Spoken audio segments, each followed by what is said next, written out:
오늘 당대표 후보 경선 토론회는요, 페이스북, 유튜브, 카카오 TV 그리고 저희 바른정당 홈페이지 4개의 방송을 통해서 생중계되고 있습니다. 후보자들의 좌석 배치, 답변 순서는 전부 저희가 추첨을 통해서 사전에 결정됐다는 점, 불만 갖지 않으시기 바랍니다. 오늘 토론은 1시간 30분 소요될 예정이고요. 2개의 공통 질문을 받고요. 그 다음에 시간 총장제로 자유 토론을 하겠습니다. 자유 토론은 뭐냐면 후보자끼리 서로 질문하고 답하고 내가 원하는 사람 지목해서 질문하고 답하고 이걸 계속해서 하는 겁니다. 그러나 질문과 답을 합쳐서 1인당 8분의 시간을 드립니다. 근데 금요일날 해보니까 한 분 빼고 시간을 다 쓰니까 한 분이 나머지 다 몽땅 쓰셨는데 계속해서 질문 답하는 순서로 자연스럽게 하고요. 시간 배정이 너무 막 이상하게 간다 그러면 제가 중간에 좀 개입을 좀 하도록 하겠습니다. 이게 생방송되기 때문에 재밌어야 되잖아요. 생방송이 또 루즈하고 또 막 아끼면 안 되니까 제가 중간중간에 개입하도록 하겠습니다. 이 토론회 중에는 그 연호나 구호는 저희 또 신사답게 좀 삼가해 주시면 고맙겠습니다. 먼저 시작할 때 항상 정견 발표를 하죠. 당대표 후보 경선에 출마하신 후보들의 정견 발표 시간 1인당 2분 드리겠습니다. 2분이 꽤 길더라고요. 사전 추첨에 따라서 정문원, 하태경, 박유군, 박인숙, 정운천, 유승민 여기서부터 순서대로 그대로 가겠습니다. 자, 정문원 후보부터 시작하겠습니다.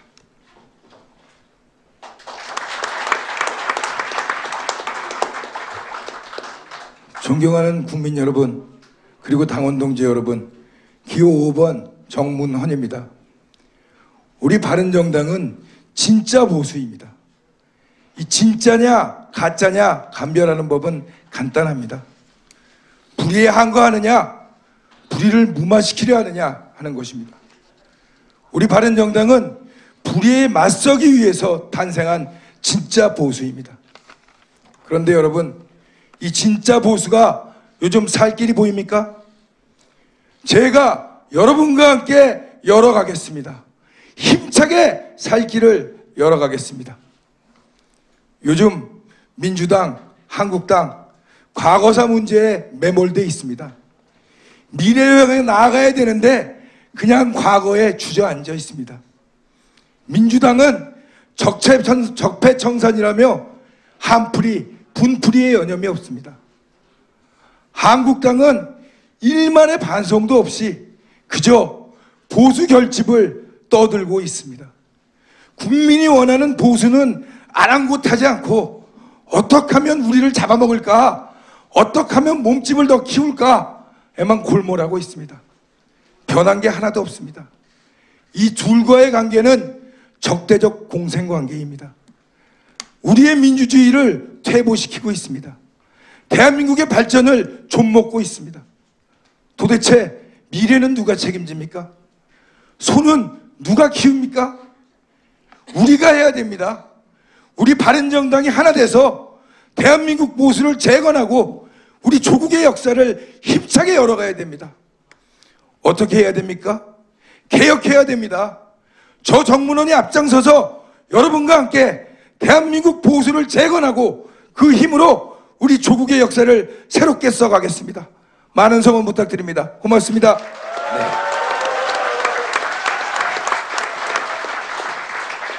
저희가 금요일날 토론회는 다 좋았는데 음향이 좀 안 좋아서 오늘은 적폐 음향을 저희가 척결했습니다.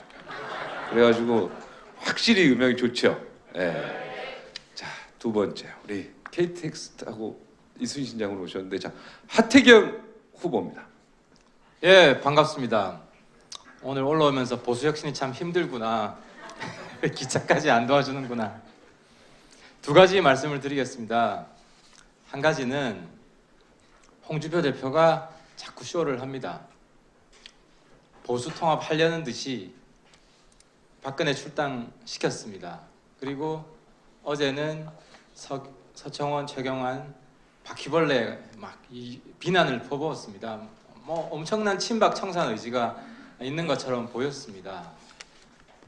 그랬으면은 진작 저는 됐을 거라고 봅니다. 근데 홍 대표가 기본적으로 친박 청산 의지도 없고 자격도 없고 능력도 없습니다. 왜 그러냐면요, 서청원, 최경환 그분이 바퀴벌레면 홍준표는 바퀴벌레 똥 청소부입니다. 바퀴벌레 똥 치워주던 사람이에요. 기억하시죠? 지난 대선에 그 두 분, 임명진 비대위원장이 당원권 정지는 시켰는데 그 당원권 정지 풀어준 사람이 바로 홍준표입니다. 그러니 그런 분이 친박 욕하면 누가 믿습니까? 또 하나, 썩어 빠진 보수라고 서청원, 최경환 몰아내야 된다고. 그러니까 서청원이 홍준표 보고 너도 똑같이 썩었다, 같이 한번 까보자, 이러니까 어떻게 됐어요? 서청원, 최경환 출당 문제는 정우택한테 맡기겠다. 그래서 도망간 거예요. 보수 통합에 정말 중요한 조건이 하나 있다면 저는 서청원, 최경환 등 친박뿐만 아니라 홍준표 대표가 저는 청산돼야 된다고 봅니다. 내년 지방선거 걱정 많으시죠? 내년 지방선거는 문재인 심판 선거가 아닙니다. 야당 심판 선거입니다. 제1야당을 심판해서 진정한 야당이 들어서야 문재인 정권을 견제하고 대한민국을 올바로 세울 수 있습니다. 지금 같은 홍준표 야당이 지속되면 야당의 미래도 없고 대한민국의 비전도 찾을 수가 없습니다, 여러분.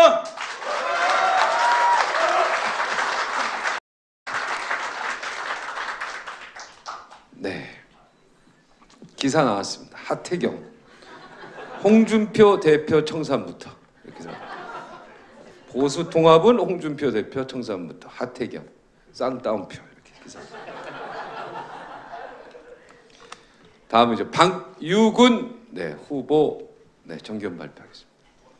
예, 존경하는 우리 국민 여러분, 그리고 사랑하는 우리 당원 동지 여러분, 저는 이 정치인이 본래 아니고 중소기업 대표로서 지켜보다가 정치가 야당이고 여당이고 뭐 한국당이고 바른정당이고 민주당이고 국민당이고 제가 봐서는 또 국민이 봐서는 하나도 쓸데가 없다, 이렇게 생각합니다. 이 쇳깍부리로 국제시장 가서 아직 정신 차리지 않으면은 이 국회의사당이나 청와대에서 싹 끌어내야 된다, 이렇게 저는 생각합니다. 지금 국민은 민생을 허덕이고 있는데 누구 하나 민생을 챙기는 사람 없고, 우리 젊은 사람들은 어디 미래가 캄캄한데도 그 여는 사람 한 사람 없고, 자기들끼리 매일 싸움질이나 하고 찢고 뽑고 이러니까 이 상생의 정치, 또 서로 상호 존중의 정치를 하지 않고 허구한 날 이시조선에서나 볼만한 그런 아주 엉망진창인 정치를 하고 있습니다. 중소기업인 대표 제가 중소기업을 경영하면서 또 대기업에 근무를 하면서 또 엿본 정치를 가지고 21가지 대안을 가지고 앞으로 우리 바른정당, 대안이 있는 정당, 꿈이 있는 정당, 미래가 있는 정당으로 발돋움할 수 있도록 제가 이 21가지의 인생의 이때기 경험한 모든 역량을 총동원해서 우리 바른정당, 개혁의 정당의 길로 갈 수 있도록 최선의 길 노력을 다하고, 또 우리 바른정당이 우뚝 설 수 있도록 이번 우리 지자체, 지방자치 우리 선거에서도 꼭 이길 수 있는 대안을 내놔서 우리 바른정당이 정말 국민으로부터 지지받는, 또 지지율이 올라가는 그런 정당으로 만들도록 여러분 최선을 다하겠습니다. 중소기업의 전도사입니다. 이분 최고위원 되면 중소기업 확 바뀔 것 같습니다. 자, 박인숙, 바른정당의 최고의 미녀입니다. 박인숙 후보 정견 발표 시작하겠습니다. 안녕하십니까. 사랑하는 국민 여러분, 그리고 당원 동지 여러분, 또 주말에 수고하시는 언론인 여러분, 어린이 심장병 아이들의 주치의에서 송파 주치의가 됐다가 이제 바른정당의 주치의가 되고 보수의 주치의가 되려는 기호 6번 박인숙입니다.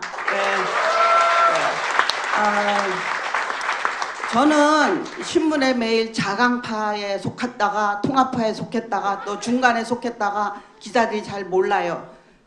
주목을 잘 안 하는 것 같은데 저는 자강이니 통합이니 다 같은 말이라고 생각합니다. 저는 자강을 통해서 통합을 해야 한다 하는 그런 파입니다. 저는 지금 문재인 정권이 잘 못하는데 너무 무섭습니다. 이 지지도가 그렇게 높은 게 그러니까 문재인 정권이 잘못할수록 굉장히 이 아이러니컬하게 우리 보수의 지지율이 오히려 떨어집니다. 동네를 다니면 하루 종일 욕먹습니다. 너희들 때문에 저렇다고. 그래서 저는 보수 대통합, 건전 보수 중도 다 합한 통합을 주장합니다. 그러려면 이 전당대회를 해야 합니다. 이 전당대회를 못하게 하는 세력들이 있었습니다. 전당대회를 왜 하냐? 우리가 별 하나 달려고 하는 거 아닙니다. 대통합을 하려면 통합의 주체가 있어야 되고 컨트롤 타워가 있어야 됩니다. 지금 그냥 들어가는 분들 죽으로 들어가는 겁니다. 저희가 훌륭한 지도부를 뽑아서 당대당, 저쪽 당에서는 사령관이 훈장 달고 나오는데 우리는 쫄병이 무지도 없이 내복바람으로 갈 그런 모양이에요. 우리가 훌륭한 지도부를 뽑아서 그 컨트롤 타워가 돼서 이 보수 대통합의 주체가 되고 마중물이 되고 초석이 되겠습니다. 저 기호 6번 박인숙입니다. 꼭 지지해 주십시오. 감사합니다. 자강을 통해 통합하자. 선자강, 후통합. 네, 이렇게 기사 제목이 나옵니다. 우리 정운천 후보 박수. 네, 시골에서 올라오셨습니다. 가자 현장 속으로 좀 나와서 하겠습니다. 네. 안녕하십니까 국민 여러분, 기호 2번 정운천 인사 올립니다. 국민 모든 분들이 알다시피 저는 보수당으로 전주에서 32년 만에, 전라북도에서 20년 만에 222명 선출직이 단 한 명도 없는 맨 땅에서 헤딩해서 당선이 된 거 아시죠? 네. 정말 지역장 한번 깨보자고 동서화합 해보자는 그러한 신념으로 8년간 정말 사직생의 정신으로 5%에서 40%를 올려서 제가 당선되었습니다, 여러분. 이 에너지를 우리 바른정당 창당 때부터 드리기 위해서 제가 꼭 끼워도 외쳤고, 자, 된다, 꼭 된다. 다 아시죠? 네. 이제 지역이 한 당으로 돼 있는 거 바꿔야 합니다. 그래서 승자 독식의 소선거구제 꼭 바꿔야 합니다. 그래서 이 나라가 동서통합뿐만 아니라 이 갈등을 극복하고 화합의 시대, 상생의 시대를 열어야 합니다. 열어야 하는데 가장 중요하고 가장 거기에 맞는 사람이 이 정운천이 아니겠습니까, 여러분?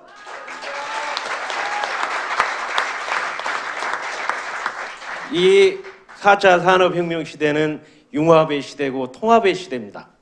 저는 계파에도 관계없고 오로지 민생특위 만들어서 우리 바른정당 20명 현역 의원과 109명의 당협위원장들을 모아서 실사구시로 현장 속으로 달려간 그러한 경험이 있습니다. 저를 대표로 뽑아주시면 바로 그 일을 더 확장해서 우리 바른정당을 우뚝 서도록 만들겠습니다, 여러분. 감사합니다.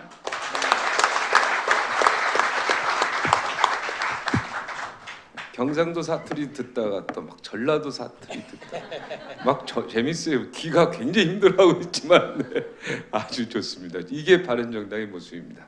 자, 1번 타자 우리 유승민 후보 박수 쳐주십시오.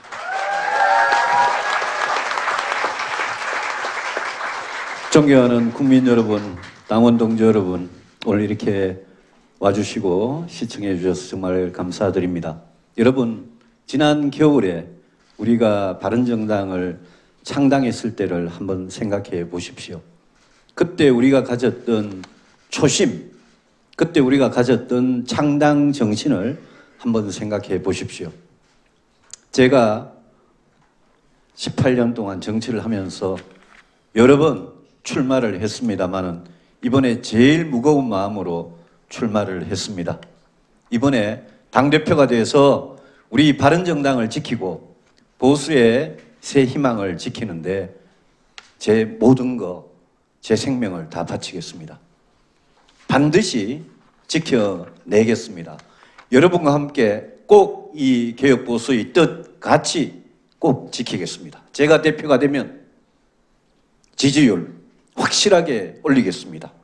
지지율 올려서 지방선거에서 국민들께서 깜짝 놀랄 성과 반드시 여러분에게 안겨드리겠습니다.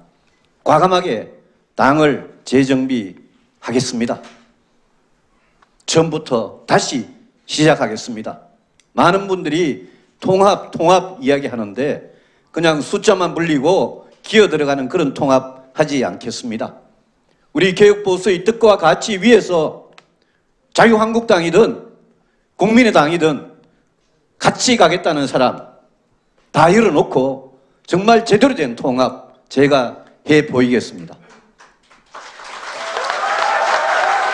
여러분, 쉽고 편하게 죽는 길 가지 맙시다. 어렵더라도 여러분과 함께 이 어려움 반드시 극복해서 진짜 사는 길로 제가 여러분을 안내하겠습니다. 잘 부탁드립니다. 고맙습니다.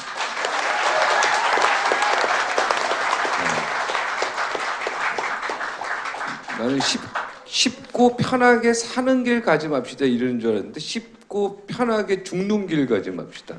네, 이러겠습니다. 개혁보수 생명을 다해 지키겠다. 네, 유승민 후보였습니다. 자, 지금부터 본격적인 토론 시작하겠습니다. 네, 토론 그 공통 질문이요. 네, 저희 기자들이 취재 기자들이 꼭 들어야 될 제목입니다. 제가 드리는 질문에 6명의 후보가 답변을 하시면 되는데요. 하태경 후보부터 쭉 시작하겠습니다. 첫 번째 공통 질문입니다. 가장 중요한 게요. 정치는 선거죠. 선거에서 지면은 사실 의미가 없습니다. 당은 반드시 이겨야 되는데요. 내년 전국 지방선거 과연 내가 당대표가 되면 어떤 전략으로 바른정당을 당선시킬 것이냐. 여기에 대해서 있습니다. 하태경 후보. 제일 중요한 게 제가 좀 전에 말씀드렸는데 내년 지방선거의 목표를 분명히 제시해야 됩니다. 문재인 정권 심판이 아니라 한국당 심판은 우리가 솔직히 내걸고 나가야 됩니다. 지금 보수통합론 쪽에서는 어떻게든 문재인 정권 심판하려면 보수가 합쳐야 되지 않냐 이런 논리로 지금 몰아붙이고 있죠. 근데 문재인 정권이 잘못해도요 문재인 정권 지지율 안 떨어집니다. 왜? 문재인 정권 잘못해서 이렇게 쳐다보니까 어쨌든 저기는 지지할 수가 없네요. 딱 이런 거 아니에요 지금 구도가. 아무리 문재인 정권 잘못해도요 한국당이 주도하는 야당 체제니까 이 야당은 지지할 수가 없으니까 문재인 정권 지지율이 안 떨어지는 거예요. 그래도 나은 거예요. 때문에 문재인 정권을 심판하는 건요 5년 뒤 대선에서 해도 돼요. 그때 정권이 교체가 되려면 이번 지방선거 때 확실히 야당을 한국당을 무덤으로 보내놔야 그 다음 단계로 나아갈 수 있는 겁니다. 한 단계 한 단계 나가야 됩니다. 네. 여기서 헷갈리면 안 됩니다. 네, 여기까지. 자, 박유근 후보. 지방자치제는 저는 생각을 좀 달리합니다. 우리 국회나 뭐 대통령을 뽑을 때는 정치 색깔이 분명해야 되는데 지방선거는 정말 일꾼을 뽑고 진정한 전문가를 뽑아서 우리가 지방선거에 임해야 됩니다. 지금 정치가 무너진 이유도 이 때문에 무너졌습니다. 전문가는 없고 싸움 잘하는 사람, 욕 잘하는 사람, 깽판 놓는 사람만 덤비가지고 정치를 하니까 이 정치가 개판될 수밖에 없죠. 그런데 지방선거는 정말 우리는 바른정당은 전문성이 있고 정말 거기에 충분히 일할 수 있는 정말 솔직하고 근면한 그런 사람을 선택해서 지방자치제를 내보내야지 정치성을 띤 민주당이나 한국당 이런 식으로 정치 패거리를 조성해서 지방선거를 하면 절대 안 됩니다. 저 생각은 앞으로 지방선거는 그냥 정당 공천 없이 스스로 출마해서 무소속으로 해야 된다. 이게 저 이론입니다. 그러지 않으면 우리 한국은 망한다. 이렇게 생각하고 전문성이 있고 또 나아가서 정말 괜찮은 이런 사람을 뽑아서 지방선거에 임하도록 그렇게 하겠습니다. 감사합니다. 제가 한 5초까지는 봐드리는데 10초 들어가면은 제가 조금 숨을 쉬도록 하겠습니다. 자, 박인숙 후보.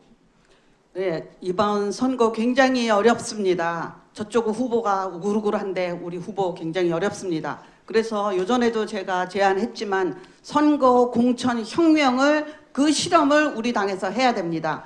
다른 데서는 실험할 수 없습니다. 우리가 청년, 여성, 그 밖에 소외된 분들, 전문직들 선거 혁명을 통해서 이분들을 후보로 만들어야 됩니다. 그리고 저는 그 지역에 따라서 인물에 따라서 선거 연대도 해야 된다고 생각합니다.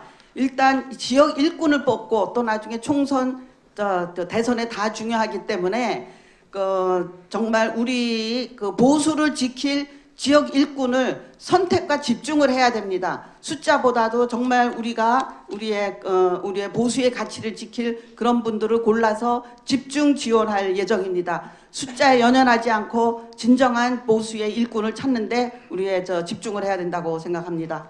네, 새 인물을 영입해서 또 연대도 해야 된다. 정운천 후보.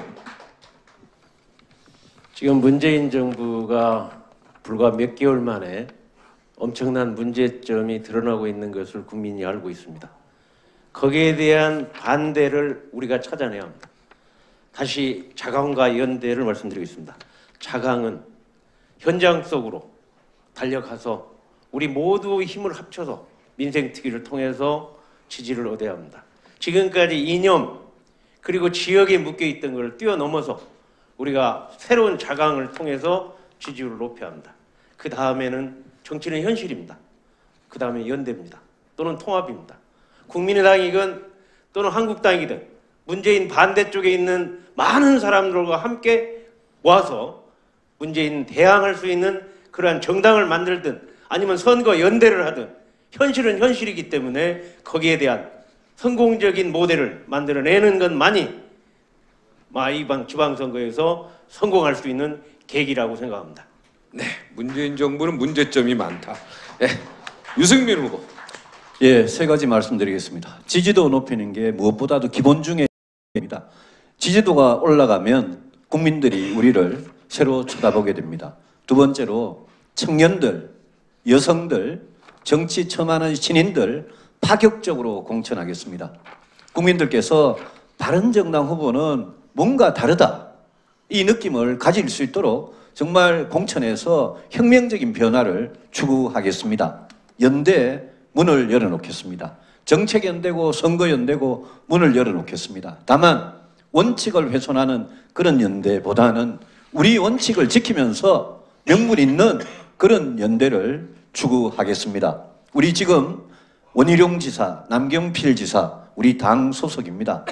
우리 당 소속 기초단체장 의원들이 있습니다.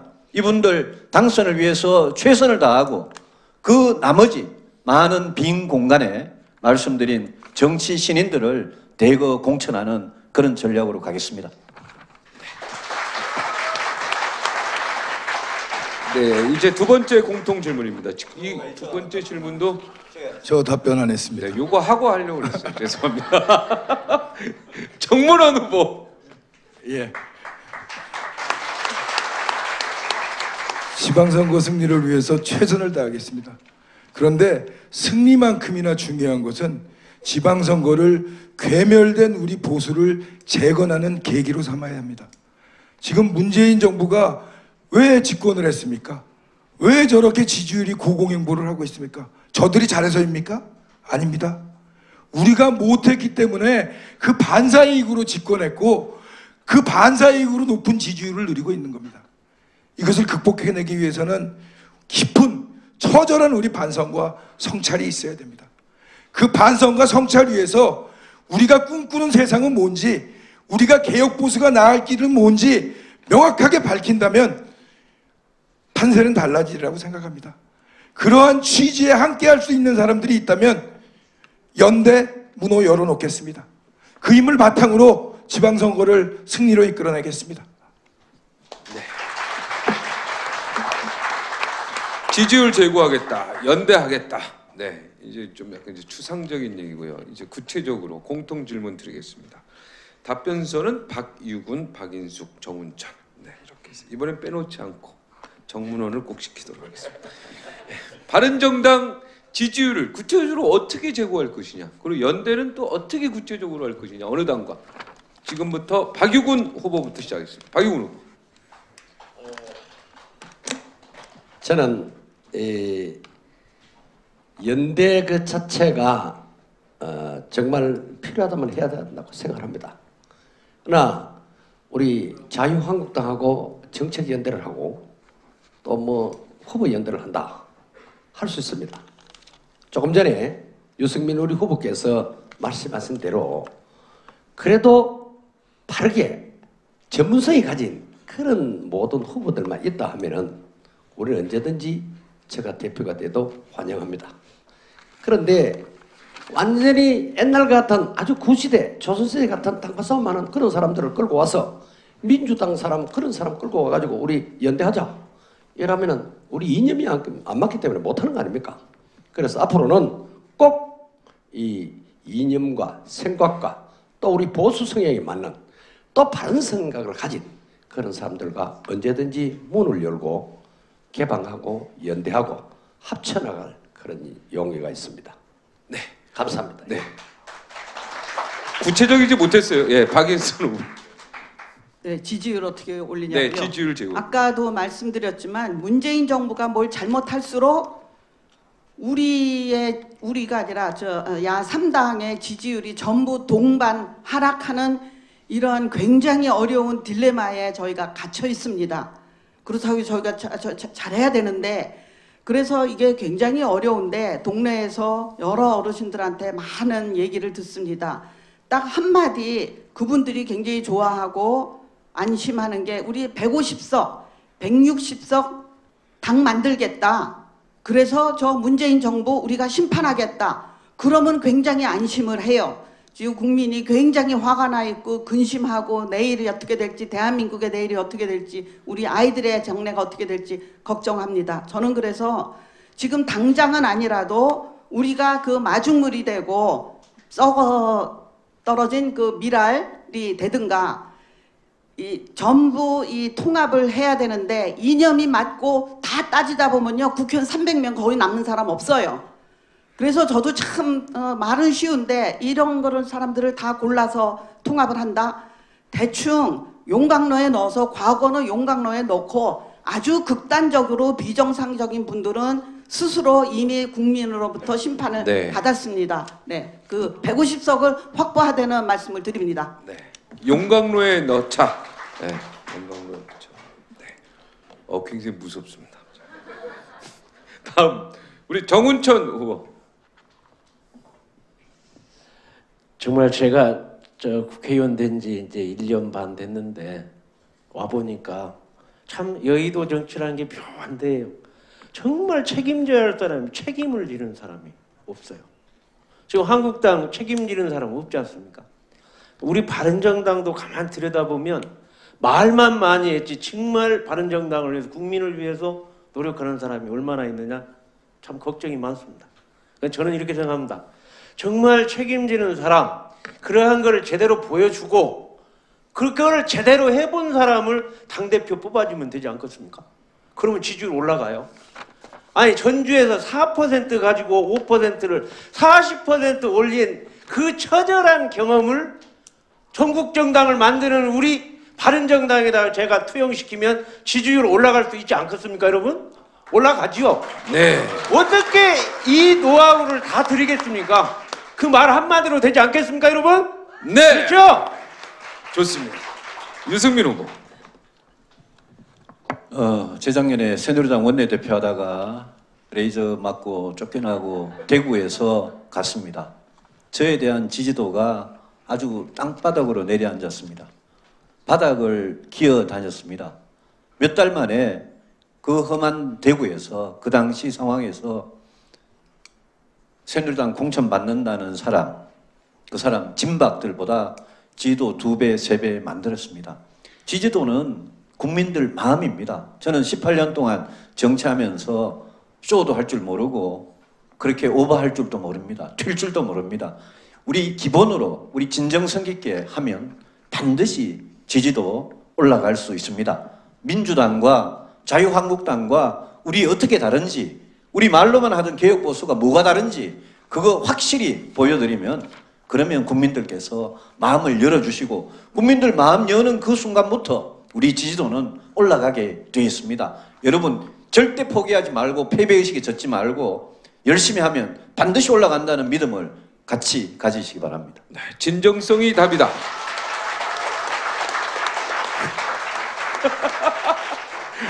정문원, 야, 예, 마주보고 웃었습니다. 네. 지지율을 어떻게 올리느냐?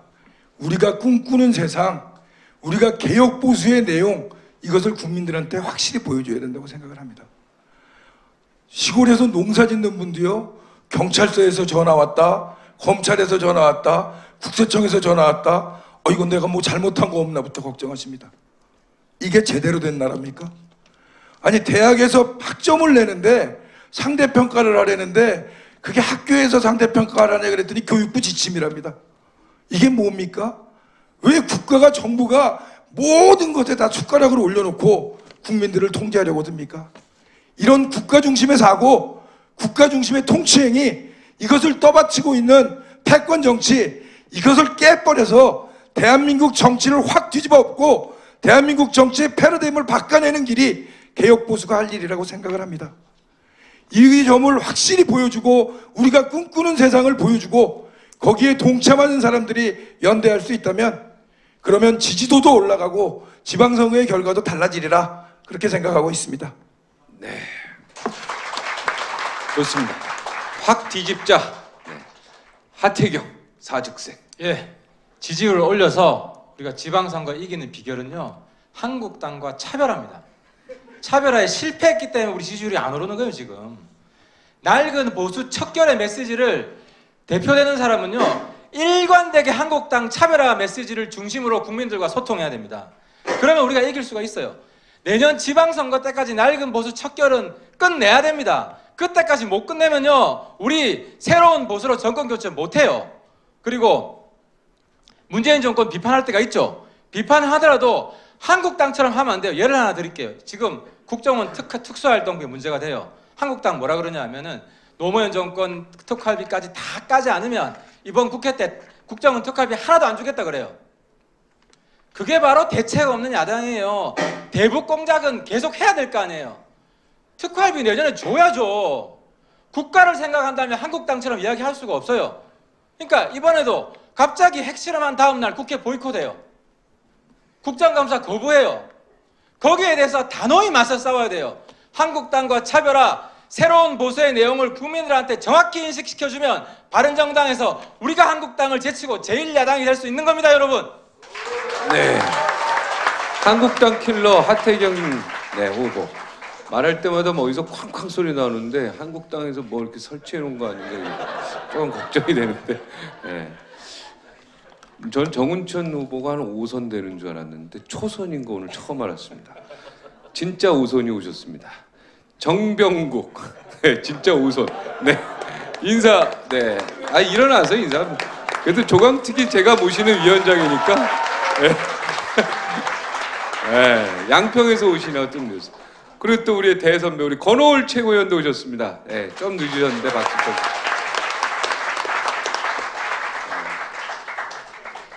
굉장히 시원하죠. 네, 이야기만 듣고 있어도 막 소화가 되는 것 같습니다. 점심도 저는 안 먹었습니다. 다음은 후보자 간의 총량제 시간입니다. 자유롭게 토론하고 질문하고 이렇게 내가 경쟁자라고 생각하는 사람한테 이렇게 좀 질문도 해주시고 아픈 질문을 해주셔야 돼요. 예? 그냥 뭐 이렇게 선심성 질문 말고 우리 이게 방송에서 계속 생방송 되니까 정말 아픈 질문 서로 해주시면 너무 고맙겠습니다. 각 후보에게 8분의 시간이 주어집니다. 충분한 시간입니다. 지금부터 50분 동안 58에 40, 68에 48이군요. 죄송합니다. 68에 48. 네, 48분, 그러니까 50분 동안 진행이 되겠습니다. 가급적 질문은 1분 내로 해주시고 답변도 짧게 핵심만 해주시면은 많은 이야기가 오갈 것 같습니다. 사전 추첨에 따라서 박인숙, 우리 후보부터 질문하고 뭐 예를 들어 그 질문에 대해 나는 이렇게 생각한다 이런 식으로 하겠습니다. 질문이 길면은 자르실 건가요? 저는 이제부터 안 자릅니다. 시작. 유승민 후보님께 질문 드리는데요. 지금 오늘 계속 제가 말씀을 드렸는데 문재인 정부 정말 걱정스럽고 이제 걱정을 넘어서 국민들이 무서워하고 있습니다. 불안해하고 있습니다. 정치적으로 우리 안보 포기했죠. 안보를 포기한 거 주권을 포기했잖아요. 국가 이게 나랍니까? 주권을 포기했고 경제 전 정권에서 심어놓은 과일 다 따먹으면서 곡간을 비우고 그러니까 북한과 형평성을 맞추려고 하는 것 같아요. 곡간을 다 비우고. 그리고 어떻게 보면 이 김정은하고 무슨 텔레파시가 통하는지 주권을 갖다 바치려고 그래요. 그래서 정말로 무섭거든요. 그리고 사회적으로 사회 통합한다는 게 점점 더 적을 만들고 편가르고 적은 죽여야 된다. 이거를 매일매일 신문에 나오고 있거든요. 또 인사에 관해서 뭐 국민이 약 올리는 것 같아요. 뭐 법적으로 빠져나갈 구멍을 만들어 놨는데 국민은 너무너무 화가 나거든요. 국민의 오장육부를 뒤집어 엎는 그런 인사를 하고 있습니다.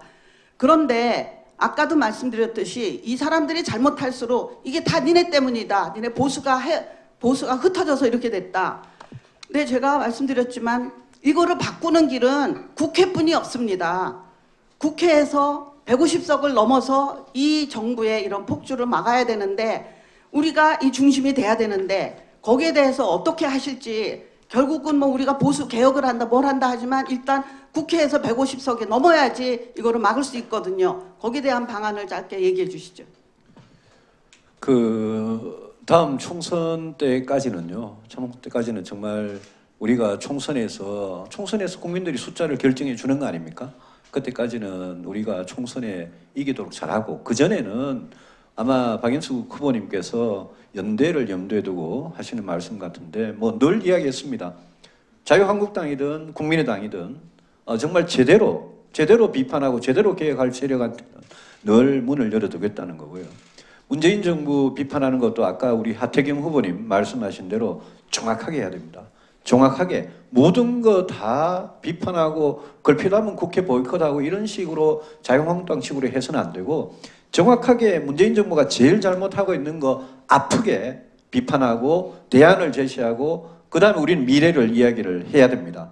그런 식의 비판이면 저는 국민들께 오히려 훨씬 더 국민들 마음을 잡을 수 있다고 생각을 합니다. 우리 바른정당 비록 숫자가 작지만 이번 전당대회를 통해서 정말 그렇게 제대로 비판하고 대안을 제시하는 그런 세력이 되도록 같이 노력합시다. 제가 또 하셔도 돼요. 어차피 8분 쓰시면 되니까. 하태경 의원님 아까 자유한국당 많이 욕하셨는데 저는 박근혜 대통령이나 서청원, 최경화 이분들은 이미 국민이 심판을 하셨습니다. 좀 심한 말이지만 이미 정치적으로 사망하셨습니다. 저희가 이분들이 나가면 간다, 간다가 아니라 나가면 두 개 한다. 이렇게 이분들을 자꾸 얘기하는 거는 아닌 것 같아요. 저희가 앞날을 보고 가야지. 자꾸 미래를 보고 가야지. 뒤에서 저 사람이 뭐 했다. 그런 식으로 따지면 사실 굉장히 여러 명이 해당됩니다. 그러니까 저는 거기서 자기네들끼리 시커먼 싸우고 있거든요. 거기서 싸우지 우리가 거기서 거들어서 국민은 도대체 싫은 말을 듣기가 싫은 거예요. 더 싸우는 거 보기도 싫고 저런 바퀴벌레니 뭐 이런 말 다 듣기 싫거든요. 그래서 우리들은 그런 말을 하지 말고 지네끼리 싸우게 냅두고 우리는 미래를 얘기하자. 저는 그렇게 생각을 하기 때문에 하태경 의원님도 나중에 당선되시면 그런 얘기를 좀 우리가 맞대응을 하면 우리도 똑같은 사람이 되거든요. 좀 그런 거를 하나 말씀드리고 싶고요. 네. 예, 답변. 네. 그래서 제가 뭐 서청원, 최경환 얘기 전 안 합니다. 저는 오로지 홍준표 얘기밖에 안 합니다. 왜냐? 서청원, 최경환이 대표가 아니잖아요. 홍준표가 대표잖아요. 아니 그분도 오래 안 할 그리고- 거예요. 예. 그리고 홍준표 대표는 바른정당 이 깨려고 지금 하는 거예요. 지금 서최 출당을 정우택한테 맡겼잖아요. 정우택 원내대표한테. 근데 정우택 원내대표가 뭐라 그랬냐면요. 바른정당 사람 받으려고 친박 출당은 안 된다라고 이야기했어요. 이미. 그런데 그 사람들을 정우택 대표 보고 처리해달라. 처리할 의사가 없다는 거죠. 왜 처리를 못하냐? 서청원 대표가 협박을 했잖아요. 네 거 까겠다. 그러니까 두려워서 못하는 거예요. 왜? 홍준표 대표가요. 서채 막 물리치면요. 우리 바른정당 사실 고립됩니다. 국민들이 볼 때는 이번에 서채 치는 것도 쉽지 않다는 게 확인이 됐잖아요. 왜 못 치는 거예요. 자기가. 그러니까 지금 국민들은 바른정당하고 한국당하고 똑같은 적폐 아니냐 하는 의심을 하고 있어요. 하고 그게 지금 현실 아닙니까? 왜? 같은 뿌리니까. 그러니까 우리는 깨끗하죠. 하지만 그럼에도 불구하고 우리 내부에서도 뭔가 사건에 연루돼가지고 뭔가 터져 나오잖아요. 그러니까 국민들은 의심의 눈초리를 여전히 보내는 거예요. 그래서 우리는 여전히 보수 내에서 적폐 청산을 우리가 앞장서서 해야 되고, 그래서 낡은 보수 청산을 우리가 앞세울 수밖에 없는 거예요. 그게 국민이 원하는 겁니다, 지금. 네. 정문원 후보는 할 말 없어요. 이렇게 듣고 있으면. 지금 서채 뭐 얘기 나오는. 하태경 의원의 의견에 동의합니다. 그 아까 저 질문을 계속해서요. 네네. 아까 유승민 후보 이제 그 말씀을 하셨는데 지금 이 정부가 하는 일을 보면은 그냥 김정은이 시키는 대로 김정은한테 갖다 다 바치려고 하는 것 같은 그런 공포심이 국민 사이에 굉장히 빠르게 퍼져 있는데 더 걱정스러운 건 이제 6개월뿐이 안 됐거든요. 근데 정말에 폭주를 하고 있어요. 그런데 다음 대선은 4년 반이 더 남았거든요. 그 전에 나라가 거덜날 것 같다. 여러분들이 그런 거를 걱정을 하고 있고 너네가 그러고 있는 분열되고 있는 사이에 저희가 다 그 비난을 받고 있거든요. 보수 분열의 책임을 다 똑같이 여러 당이 받고 있는데 이거를 해결해 주지 않고는 이 국민들이 불안과 분노와 그 걱정을 해소시킬 수가 굉장히 어려워 보입니다. 그래서 제가 뭐 당대당이건 뭐 제3지대에서 뭐를 만들건 어쨌든 150석을 만들어서 이거를 제발 좀 막자. 저는 그렇게 주장하거든요. 그게 어떻게 하실 수 있을지. 예, 당 대표가 되실 가능성이 제일 높으시니까 여기 네. 아니 뭐 우리 다 똑같이 가능성이 있지만요. 네. 6분의 1보다는 조금 높으니까 네, 책임지고 대화를 해주시죠. 너무 솔직하셔서 박수 한번 쳐주세요. 이게 또 우리 박인수. 제가 정치물이 덜 들어서 네. 저 박인수 의원님께서 자꾸 이제 150석이라는 숫자를 말씀하시는데요.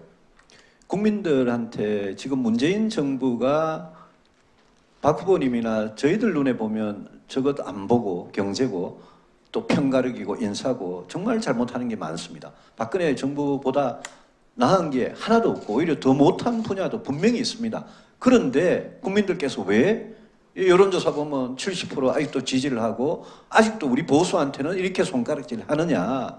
저는 거기에서 출발해야 한다고 생각합니다. 지금 당장 분열이 있기 때문에 그러는 거 아닙니다. 우리가 과거에 우리 정부가 저기 자유한국당에 있는 사람들까지 과거에 우리가 오랫동안 굉장히 잘못했습니다. 그 잘못한 게 국정농단 사태에다가 대통령 탄핵까지 터져서 지금은 어지간해가지고는 우리가 아무리 옳은 소리를 해도 국민들께서 우리한테 귀를 안 열어주십니다. 그렇지 않습니까? 그래서 우리가 잘해서 반성하고 책임지고 새로운 대안을 제시하고 잘해가지고 국민들 마음부터 붙잡아야지 그냥 모아가지고 150석 한다고 지금 되는 게 아닙니다. 현실적으로 가능하지도 않고요. 그래서 저는 그렇게 생각합니다. 반성하고 책임지고 정말 잘할 세력이 누구냐? 자유한국당이 그런 식으로 지금 혁신이 되어 있으면 우리 그냥 내일이라도 합치면 됩니다. 그렇지 않습니까? 근데 저기는 아무런 변화 없고 감옥 가고 탄핵당하고 구속당해가 재판받는 전직 대통령 한 분 출당시킨 게 무슨 대단한 보수의 혁신을 하는 것처럼 지금 포장을 하고 있지 않습니까? 그러고는 하는 짓을 보면 옛날하고 바뀐 게 아무것도 없습니다. 그 저런 세력이 무슨 보수가 처절하게 반성하고 책임지고 그렇게 하는 모습을 보여서 국민들이 지지해 주겠습니까? 지난 2주간 갤럽의 여론조사 보십시오. 저희들이 8%, 자유한국당 10%입니다. 저희들이 6%, 자유한국당 9%입니다. 107석 갖고 있으면서 10%가 뭡니까? 우리가 잘할 수 있습니다. 그래서 보수의 중심에 우리가 서자는 겁니다. 그것부터 해야지 문재인 정부에 대한 비판이 가능해지기 시작해지는 겁니다. 저는 그렇게 확실하게 믿고 있기 때문에 우리 누가 대표가 되고 누가 최고위원이 되든 우리 지도부, 우리 의원님들, 당협위원장님들, 우리 당원들 똘똘 뭉쳐가지고 진짜 제대로 하는 길로 한번 나가봅시다. 해보지도 안 하고 패배주의에 적어 있는 우리 지금 마음 상태, 여린 흔들리는 마음 상태가 저는 문제라고 생각합니다. 네, 정운춘. 지금 한 번도 안 네, 정운춘 후보가 하세요. 네. 제가 한번 네. 예. 네, 많이 쓰셨습니다. 지금 그 문재인 정권이 지금 하는 동안에 저는 잠이 안 와요. 정말 현장에서 직접 농민 사업을 하고 농민 운동도 하고 또 14구시 한 저로서는 보면 그래서 제가 마크롱처럼 그 프랑스 정책을 깊이 있게 들여다보니까 우리하고 정반대입니다. 소득주도 성장이라는 그 미명하에서 공공일자리, 최저임금, 근로시간 단축, 비정규직 제로화. 이게 프랑스는 완전 정반대예요. 과거에 이걸 썼는데 쫄딱 문제가 되니까 청년 실업이 25%까지 올라가니까 이거 안 되겠다 해서 지금 노동의 유연성, 공공일자리 12만 4천 개 줄이고 그 다음에 노동자들 산별노조를 개별노조로 바꾸고 모든 거를 그 다음에 법인세를 33% 25%까지 내리고 이런데 우리는 지금 어떻습니까? 지금 상황이 너무너무 아니 친기업 정책하고 친중소기업 정책하고 친서민 정책 한다고 해놓고 중소기업 장관은 지금 만들어놓지도 못하고 지금 이게 최저임금 근로시간 단축 비정규직 제로화가 전부 다 중소기업한테 가장 큰 그거를 해결하는데 그 대응하는데 지금 피눈물이 나올 수 있는 때가 왔단 말이에요. 그거를 담당을 해 중소기업부 장관이 지금 공석에 있어요. 최고 지금 실패작으로 가고 있어서 잠이 안 와요 지금. 우리 박유근 대표님 그 중소기업 하시니까 그 부분에 대해서 좀 한 말씀 하십시오. 우리 중소기업은 지금 현재 최저임금제가 이걸 계속 2000년도까지 10,000원까지 올린다는데 올리면은 우리 중소기업은 거의 90% 쓰러집니다. 그거나 마나 10,000원 올린다고 우리 젊은이들이 중소기업 안 옵니다. 제도적으로 바꿔야 됩니다. 그런데 이 대기업의 임금은 노조가 올리고요. 중소기업의 임금은 정부가 올려줍니다. 사실상 소상공인들은 최저임금제가 7,430원이 되면은 전부 다 문 닫아야 됩니다. 전부 자기 신랑이나 동생이나 아들, 딸 끌고 와서 소상공인 해야지 중소기업 못 올립니다. 이러한 걸 경험도 안 한 무지막지한 사람이 정권을 잡으니까 또이 되는지 딘다이 되는지 모르고 마구 그냥 정책을 하다 보니까 사실 죽을 지경입니다. 우리 창원에 제가 공장이 있는데 제가 창원에서는 공장이 개인 공장으로 제일 큽니다. 6,800평 제일 큽니다. 우리 공장은 돌아갔다 섰다가 돌아갔다 섰다 합니다. 다른 공장은 안 돌아가는 게 반이고 돌아가는 게 반이고 아예 토요일 일요일 일 못합니다. 엉망진창에 왔습니다. 앞으로 저는 그렇게 생각합니다. 아예 최저임금제는 이제 우리 국민의 성향이 많이 높아졌으니까 최저임금제는 이제 없애도 문제가 없다. 이렇게 저는 생각합니다. 그게 공공일자리 81만 개 내년 예산 벌써 몇만 개 만든다고 예산 올라가고 있습니다. 근데 정말 잠이 안 오는 게 뭐냐면 공무원 한 분 딱 뽑으면 평생 30억 들어가요. 만약 17만 4천 개라면 500조 들어갑니다. 공무원 하나 해놓으면 규제 또 더 만들어져요. 그래서 오히려 프랑스는 공공일자리를 12만 4천 개를 줄여서 경제 활성화를 한다고 하는데 지금 우리는 공공일자리로 일자리 만들어주겠다. 이게 대한민국이에요. 그래서 이러한 거를 국민들이 알게 되면 분명히 거기에 지지율 70% 그냥 추락합니다. 이제 3.3이 추락하면 거기에 대한 대응을 우리가 잘해서 지지율을 받아야 된다는 생각이고, 정말 또 하나 더 말씀드릴 건 뭐냐면 지금 현재 원전 백지화 해서 지금 경북 영덕의 천지 1, 2호기가 아니 세상에 20% 보상해놓고 80%는 지금 보상 안 해서 몇백 명이 지금 5년간 재산권 보호도 못 받고 거기를 중단시킨 백지화를 선언했어요. 그 최고의 원전 기술이 전 세계에서 최고의 원전 기술을 이번에 만들어냈는데 그 KPR 플러스라는 게 우리의 최고의 기술이고 그 KPR 1,400은 지금 현재 그 바라카 원전에 나가 있는 전 세계의 600조 시장에 수출을 하는데 수출 전략을 과연 우리가 중단해놓고 불안하다 중단해놓고 수출할 수 있겠습니까? 우리나라 최고의 원전 기술을 사장시킨다는 게 말이 됩니까? 거기에 대해서 우리 정말 잠이 안 오는데 우리 유승민 후보님 뭐 대안 말씀 드릴 수 있겠습니까? 그쪽 지역인데. 시간을 좀 짧게, 짧게 말씀을 드리겠습니다. 그 원전에 대해서는 작년 추석 때 양산에서 지진 사태 나고 또 사실인지 아닌지 모르지만 판도라라는 영화가 나고 이래서 일단 우리 국민들이 안전에 대해서 걱정하는 부분은 굉장히 커져 있습니다. 신고리 오리코기 같은 경우를 뭐 전문성이 없는 무슨 공론화 위원회를 만들어서 국가가 자기가 최종 결정을 해야 될 그 권한을 방기하고 그런 데다 맡긴 거는 저는 그런 방식은 매우 잘못됐다고 생각하는데, 장기적으로 30년, 50년 후에 우리나라의 에너지가 원자력과 석탄과 LNG와 나머지 신재생 이 안에 비율을 어떻게 해가느냐에 대해서는 저는 여야 간에 문재인 대통령을 상대로 충분히 합의할 수 있다고 생각하고 그런 큰 그림 방향 안에서 원전의 비중이 결정되면 된다고 생각합니다. 제가 오늘 주제가 제가 정치 안보 사회 쪽에 조금 요것도 안보의 원자력 그렇죠, 알죠.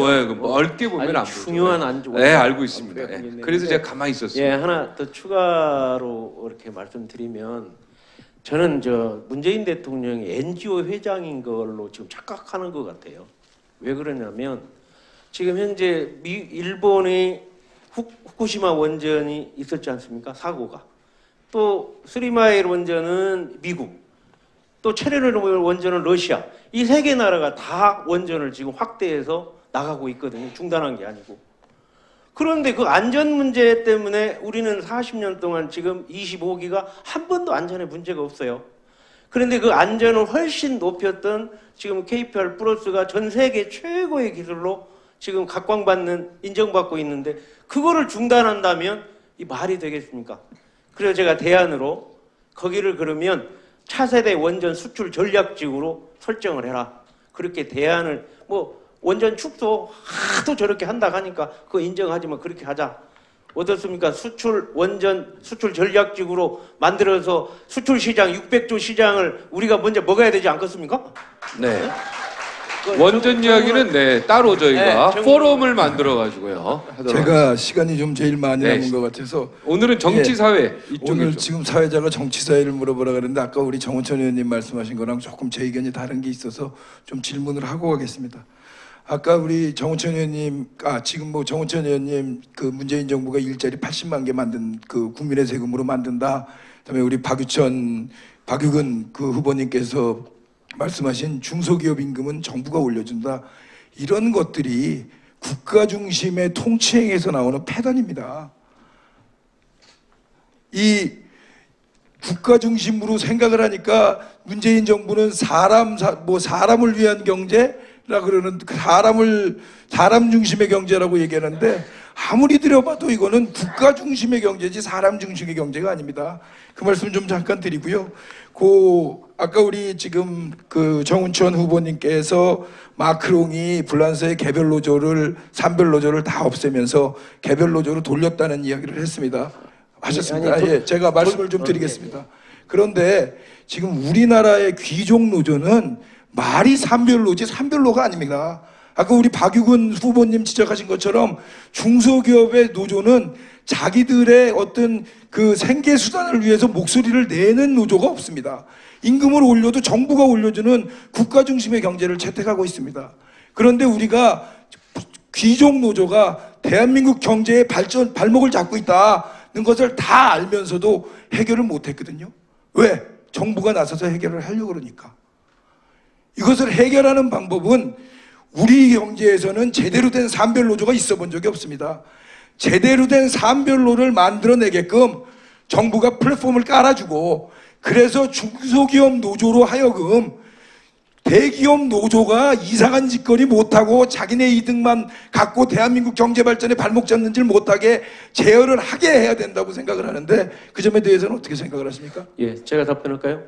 지금 프랑스의 노동조합하고 우리 노동조합이 제일 센데, 프랑스 노동조합은 수십 년간 하면서 산업별 노조 중심으로 된 이것도 문제가 있다고 해서 개별 노조로 바꾸려고 지금 마크롱이 노력하고 있어요. 하물며 저희의 귀족 노조는 그거하고 관계없어요. 완전 정치 노조고 1년에 뭐 연봉 1억 이상 받는 사람들이 또 노동쟁이 붙여가지고 돈 더 올리려고 하는 이 말도 안 되는 이 귀족 노조. 근데 우리의, 예, 후보님, 그 우리의 지금 산별 노조는 말이 산별 노지 사실상 대기업들의 개별 노조로 자기들 하고 싶은 대로 다 하면서 대한민국 경제 발목 붙잡고 있지 않습니까? 그러니까 그 위에 지금 그러려면 프랑스는 산별 노조가 지금 문제가 되지만 되려 우리는 제대로 된 산별 노조를 하게끔 함으로써 중소기업 그 어떤 노동자들의 권익을 보호함과 동시에 그들의 목소리로 귀족 내조를 때려잡아야 되는 거 아닙니까? 동의하고요. 귀족 노조가 과연 그거를 막을 겁니다. 귀족 노조를 제가 보기에는 귀족 노조의 월급, 귀족 노조 하는 일들을 우리 바른정당에서 계속 시리즈로 국민들한테 알려서 그 견제를 해야 되지 않겠나 그렇게 생각하고 있습니다. 네, 제가 뭐 시간이 아직도 제일 많이 박유근 후보님이 조금 시간이 많이 계신데 네. 두 번째로 많아서 사회자가 원하는 대로 우리 안보 문제 하나 질문을 하겠습니다. 우리 하태경 후보께 질문을 하겠는데요. 그 사실은 지금 북한이 뭐 미국 학자들에 의하면 한 20개 정도의 핵무기를 보유하고 있다는 이야기가 나오고 있고, 이 비대칭 무기에 대해서 우리가 힘의 균형을 맞추려면 사실상 어떤 뭐 핵은 핵으로 이 비례를 맞추는 것밖에는 이 어떤 힘의 균형을 맞추는 것밖에는 방법이 없지 않아요. 그래서 우리가 우리 당론으로 채택한 게 핵 공유제입니다. 미국과의 그 전술핵을 나토처럼 공유하고, 그리고 우리 지금 대한민국에도 전술핵을 배치시키자. 이게 이제 우리 당론이고 해야 되는 일이면 분명한데, 지금 미국 쪽 입장을 보면 그 전술핵 공유에 대해서 해줄 생각이 없는 것 같아요, 도대체. 그러면 이런 상황에서 우리는 어떻게 북한과의 힘의 균형을 맞춰가야 하느냐 하는 부분에 대해서 좀 답변해 주시기 바랍니다. 예. 제 생각의 핵심은 김정은 정권을 바꾸는 게 제일 중요하다 이렇게 생각합니다. 사실상 이제 북한이 이 핵을 가졌고, 지금 경제 제재만 집중하는 방식으로는 저 핵 포기 못 시킨다. 그럼 어떻게 하냐? 태영호 공사가 미국 가서도 이야기를 했는데요. 요즘 북한 사람들이 많이 날라졌어요. 핸드폰이요 한 300~400만 핸드폰을 가지고 있어요. 인터넷만 안 되지. 그리고 한국 영화나 드라마 엄청 많이 봐요. 근데 이 북한 주민들이 영화 드라마뿐만 아니라 세계 뉴스를 듣고, 그죠? 북한에 관련한 뉴스를 듣고 정보가 소통이 되면 저기도 아래로부터의 변화, 아니면은 위로부터 뭐 상층 변란 뭐 이런 것이 저는 충분히 가능하다고 보고요. 근데 문제는 북한 주민이 핵 무장을 지지합니다. 북한 주민 입장에서 생각 안 해보셨죠? 저기 만약에 여론조사를 하면요 99%가 핵무장 지지합니다. 대한민국도 한번 보세요. 여론조사 하면 한 60% 이상의 핵무장 지지하잖아요. 그러니까 지금 김정은의 핵무장 정책은 북한 주민들한테 지지받는 정책을 하는 거예요. 그럼 어떻게 해야 되냐? 북한 주민들이 핵무장이 우리한테 좋은 게 아니다. 우리 개인들한테 좋은 게 아니다. 그 안에서 비핵 의식이 싹 타야 됩니다. 비핵무기 의식이. 그렇지 않으면은 한반도는 계속해서 핵 경쟁만 계속될 뿐입니다. 그래서 제가 법안도 발의했는데 북한 내에 외부 정보를 진행하는 북한의 대북 TV 방송도 하고 인터넷도 북한 주민들이 쓸 수 있게 유엔에서 결의안을 내서 요즘은요 풍선 띄우고 낙하산 올리고 하면 또 인터넷 할 수 있는 방법이 있어요. 기술이 고도화돼서 그런 식으로 북한의 외부 정보가 들어가면 저는 북한의 반핵 의식이 싹 트고 자연스럽게 비핵 국가로 간다. 이 방법을 따르는 게 제일 저는 안전하고 최선의 길이라고 생각을 합니다. 원하는 답변이 나왔습니다. 100% 하태경 의원 의견에 동의를 하고요. 제가 지난번 토론에서도 잠깐 말씀을 드렸는데 지금은 통일기입니다.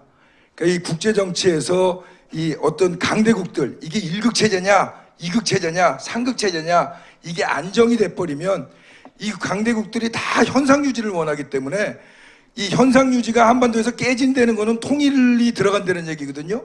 우리 같은 정도의 그 국가 규모의 국가가 현상 유지를 깰 수가 없습니다. 근데 지금은 미국 1극 체제 비슷한 체제에 중국이 도전장을 냈습니다. 그래서 이 국제사회가 굉장히 불안정한 상태입니다. 이런 시기가 우리가 통일을 만들어낼 수 있는 시기거든요. 북한의 급변 사태를 유도해서 저쪽의 레짐을 바꿔서 통일로 나아가야 하는 지금 그런 시대입니다. 근데 우리가 레짐 체인지를 얘기하면 요즘 마치 텔레비에서 방송에서 나오는 게 다 그냥 무슨 나가서 군사작전을 해야 되는 것처럼 이런 식으로만 생각하는데 다양한 방법이 있습니다. 그 방법 중에 몇 가지를 우리 하태경 의원께서 말씀을 해주셨고요. 그래서 저희가 무슨 통일 비용을 생각하면서 통일을 걱정하는 젊은 친구들도 굉장히 많습니다. 근데 이게 비용이라고 생각을 안 하고 투자라고 생각하면 이야기가 확 달라지거든요. 우리가 통일을 이루어내면 인구 1억 가까이에 소위 얘기하는 규모의 경제를 만들어낼 수 있는 인구가 생기고요. 지정학적 위치도 저번 토론에서도 잠깐 말씀드렸지만 중국, 미국이 다 우리 눈치를 봐야 되는 그런 우리가 그 지정학적 위치를 갖고 있기 때문에 실질적으로 국격이 상승되면서 명실공히 강대국으로 발돋움할 수가 있습니다. 그래서 우리가 이 북한 핵 문제를 풀어나가는 데 있어서 궁극적으로 통일을 달성함으로써 북한 주민들을 김정은의 압박 체제에서 해방시키고 이 새롭게 비상하는 대한민국을 만들 수 있다라고 생각을 하고요. 아까 우리 하태경 의원께서 하여튼 기대한 답변이 나와서 고맙다는 말씀을 드리겠습니다. 무슨 답변이었는데요? 정리 좀. 레짐을 바꾸자. 그래서 네. 통일로 나아가자. 국민들의 이 정신 상태를 바꾸자. 그것을 바꾸는 이유, 이 기타 등등 이유가 북한의 레짐을 바꿔내기 위해서죠. 예. 혼자 제대로 이해하고. 예. 제가 말씀드렸습니다. 이 문제는 제가 평상시도 굉장히 중요하게 생각하기 때문에 우리가 제일 지금 우리 국가에 직면한 문제가 일자리 창출입니다. 이걸 어떻게 할 건가? 지금 현재 우리 문재인 정부는 공무원을 17만 명, 48명까지 늘리겠다 이런 보도가 나오고 있습니다. 이거는 죽으려고 큰 환장하는 일입니다. 큰일 납니다. 공무원은 지금 남아돕니다. 지금 전산화되고 모든 게 돼가지고 내가 우리 창원 그 시청에 서울대로 가면은 사장님 왔습니까? 막 인사를 난리예요. 왜냐면 일거리가 하나 가오니까. 뭐 하러 왔는가? 주민등록 띠러 왔다. 여러분 구청장이 나왔어 말이지. 밑에 민원실에서 나가면 민원실장이 커피 주고 막 이럽니다. 왜 그러냐면 저는 쌀도 이렇게 몇 푼 대주고 막 이러니까 아예 일거리 하나 들고 오면 되게 좋아합니다. 이 사람들이 할 일이 없어요. 이런데도 공무원을 늘리겠다. 소방 공무원 늘린다. 또 경찰 공무원 늘린다. 경찰의 공권력을 그렇게 행편 놔놓고 이게 전부 누가 했습니까? 여당이 다 했거든요. 이래놓고도 또 경찰 공무원을 늘린다. 한 번 경찰봉 한번 못 쓰고 가짜 권총 한번 빼들지도 못하는 경찰 늘리면 뭐합니까? 이러한 정책을 쓰는데 이러한 일자리 창출을 어떻게 할 건가? 우리 바른정당이 앞으로 나아가려면은 우리가 다른 당하고 차별화돼야 됩니다. 허구한 날 홍준표가 어떻고 문재인이 어떻고 유승민이 어떻고 이렇게 싸우지 말고 뭘 우리가 앞으로 지자체 이기기 위해서 차기 또 우리 총선에 이기기 위해서는 내일부터 당장 대안을 내놔야 됩니다. 제일 중요한 게 우리 일자리 창출입니다. 이거를 우리 유승민 우리 후보님하고 하태경 후보님이 그래도 우리 당에서 말빨이 제일 좋으니까 일자리 창출을 어떻게 할 건가? 그 다음에 저출산 문제입니다. 이것도 또 앞으로 어떻게 할 건가? 네, 이두 가지를 일자리부터 예, 두 분이 이렇게 네. 물어보겠습니다. 네, 먼저 우리 일자리부터. 유승민 후보님 저한테 일자리부터. 대답을 좀 해주시기 바랍니다. 공무원을 17만 4천 명 더 뽑고 공공부문 일자리 81만이 만든다는 문재인 대통령 후보 시절 공약 때부터 저는 철저하게 비판을 한 사람입니다. 공무원은 생산적인 일을 하는 사람들이 아니고요. 부가가치를 창출하는 게 아니고 우리 젊은이들이 공무원 되려고 전부 다 거기에 매달리면 대한민국 10년 후, 20년 후 미래가 그건 얼마나 어렵겠습니까? 일자리는 기본적으로 기업이 만드는 거죠. 근데 대기업의 경우에는 일자리가 새로 잘 나타나지가 않습니다. 그래서 일자리를 결국은 우리 박유건 후보님, 정원천 후보님 정말 중소기업을 직접 하신 분들인데 중소기업에서 거의 대부분이 나오는 건데 거기도 굉장히 정체가 되어 있습니다. 그래서 시간이 걸리고 어렵지만 저희들이 바른정당이 혁신 창업 요즘 문재인 정부도 뒤늦게 그거 받아가지고 열심히 강조하던데 그 창업 생태계 창업을 정말 제대로 도와주고 또 중소기업에서 더 많은 일자리가 나도록 도와주는 그런 정책들로 꾸준히 하는 수밖에 없고 결국은 우리나라에 옛날에는 정주영, 이병철 이런 분들, 김우중 이런 분들이 진짜 기업가가 있어서 일으켜가지고 거기서 얼마나 많은 일자리를 만들어냈습니까? 그게 계속 됐어야 되는데 우리가 수십 년째 경제의 매길이랄까요, 에너지랄까, 생기랄까 이런 게 많이 없어졌습니다. 그래서 시간이 걸려도 어렵게 가는 길밖에 없고요. 저출산 문제도 한마디로만 말씀드리면 무슨 육아휴직을 어떻게 하고 수당을 어떻게 하고 돈 쓰고 하는 거 그것도 필요합니다만은 한마디로 말하면 우리 정말 일자리와 주택 거기다가 우리 애를 결혼을 해가지고 애를 낳고 길러가지고 이 아이한테 정말 더 나은 세상을 물려준다는 그런 희망이 완전히 없어졌기 때문에 그래서 저는 거기에 근본적으로 문제가 있다고 생각을 합니다. 저는 조금 다른 시각에서 말씀을 드리면은 바른정당이 청년들의 새로운 지지 기반을 만들어야 돼요. 어제도 내가 지역 가서 어떤 얘기를 들었냐. 국민의당하고 정책연대 한다고 하니까 빨갱이당하고 손잡지 말라고 어르신들. 국민의당까지도 빨갱이당인 거야 어르신들은. 그분들은 투표 성향이 안 바뀝니다. 20대 때부터 지금 한 4, 50년간 이렇게 해오니까 그냥 묻지마 한국당. 그럼 바른정당은 그분들 조금 거리를 두고 새로운 지지 기반 20, 30대에서 우리가 개척을 해야 됩니다. 근데 문재인 정부는 청년들에게 재앙인 정부입니다.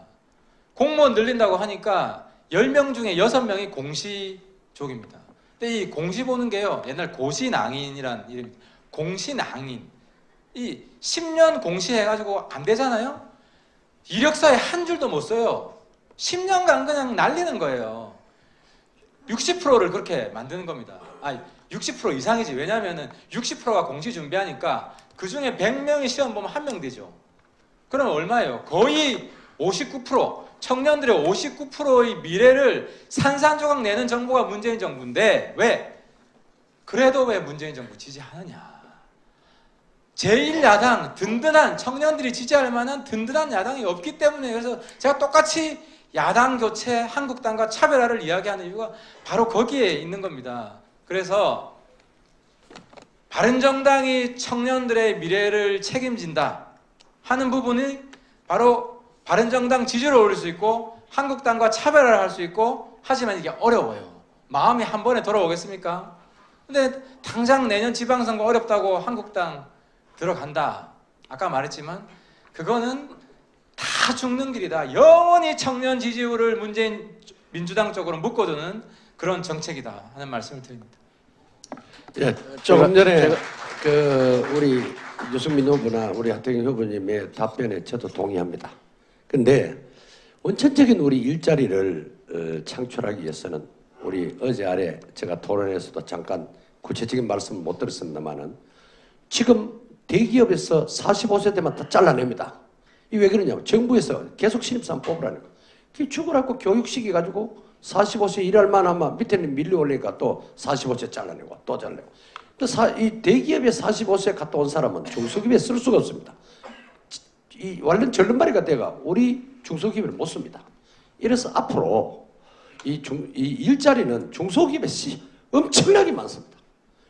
이 뭐 지금 구직해도 안 옵니다. 올 수 있도록 우리 정부가 계도해야 됩니다. 그 계도는 결국 중소기업을 살린다고 무슨 뭐 엔지니어링 기술 뭐 이런 걸 해가 그 사람들 뭐 우리 회사와가 조세가 멀쩡하게 우리 개발해놓은 걸 사진 찍어 가지고 우리한테 한 500만 원 줄 테니까 이 도장 찍어도 도장 찍고 이 사람들 가가 3천만 원 4천만 원 타먹고 이런 먹고 노는 중소기업을 지원하는 모든 정책이 중소기업에 안 나와 있고 겉바퀴에 엉뚱한 사람이 돌 탓타 먹어요. 네. 이런 제도를 바꾼다든가 저거 다 하겠습니다. 아 잠깐 스톱. 지금 저 시청률이 막 떨어지고 있어가지고, 네, 자 긴급 질문 드리겠습니다. 정신 탁 차려주세요. 지금 정치 안보 사회 부분인데 제가 질문 드릴게요. 자, 문재인 정부가 사드 추가 배치 안 된다 그랬고요. 한미일 군사 동맹 안 된다 그랬습니다. 그리고 미국과 중국 균형 외교로 가겠다. 즉 지금 미국 제1의 우리 동맹 국가인데 이 부분에 대해서 굉장히 문제를 제기했다고 느껴지는데요. 이게 지금 굉장히 지금 안보랑 문제가 돼서 지금 굉장히 화제인데, 자 우리 하태경 의원부터. 네. 제가요, 그래도 제가 중국에서 공부해가지고 중국 자주 갑니다. 그래서 중국 측하고 이야기하니까 사드 반대하는 이유가 미국 거라서 그래요. 미국이 레이더를 장악하고 있기 때문에. 사드 우리가 사면 아무 문제가 없어요. 중국 반대 안 해요. 그리고 근데 어차피 지금 한중 합의를 했기 때문에 합의를 깨자라고 말을 할 수도 없고, 지금 상황에서는 사드가 우리 유승민 선배가 전문가인데 한 2~3포대 더 필요하다는 거 아니에요. 한반도 전역을 방어하려면. 그럼 사드랑 비슷한 거를 사면 돼요. 우리가 돈 좀 들더라도. 우리 생명이니까. 그럼 이스라엘에 비슷한 게 있어요. 무슨 에로우 뭐, 그러니까 비슷하다 이름이 무슨 에로우 뭐라고 해요. 이번에 안철수 대표도 그 아이언돔은 약간 사드보다는 조금 그 적어도 방어고. 그래서 어쨌든 사드급의 무기를 사면 되고 한중 관계에 전혀 이상이 없어요. 그래서 문재인 정부가 지금 한중하고 합의했기 때문에 이미 이걸 또 파기하라고 새로운 분란을 일으킬 필요는 없고, 그거는 그대로 하되 그걸 보완할 수 있는 새로운 정책들을 우리가 개발하는 게. 네, 미중 균형 외교에 대해서는 어떻게 생각하세요? 미중 균형 외교. 그 부분도 똑같은데요. 미국 중요하죠. 안보 문제 중요하고 중국 경제 문제 중요해요.